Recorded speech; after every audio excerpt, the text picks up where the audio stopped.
There is a strong link between anxiety and self-criticism. And I'm not sure if you can actually have anxiety without self-criticism. So this is how it works. When we keep self-criticizing, when we say things about ourselves in our mind, when we tell ourselves we're not good enough, or we need to be better, or so-and-so is better and we need to do that, that's actually a stressor in the mind. That's creating a sense of danger. The reason for this is because humans are very social creatures. And so a lot of us are always monitoring, are we accepted by others? Are we good enough? Are we okay when it comes to the group?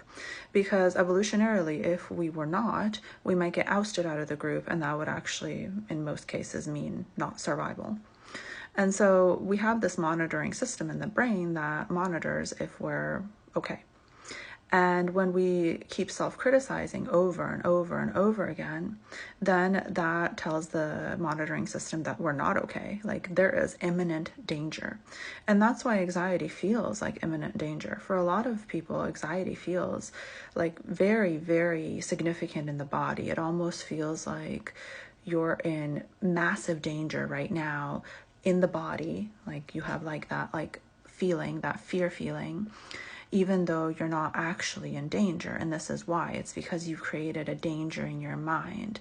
And to the mind, this danger is very real. It's just like a physical danger. This is just as real as a physical danger.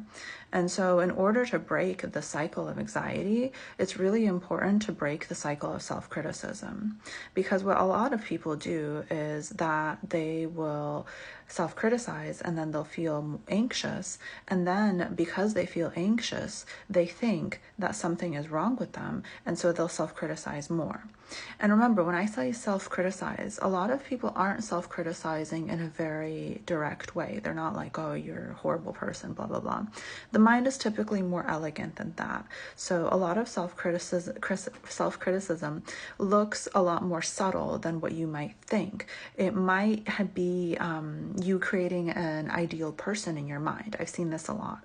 So it might be you thinking like, oh, if I was really good at this, I wouldn't do XYZ and I would do this instead. You have this kind of like ideal character in your mind. Maybe it's someone you've known before that you constantly compare yourself to.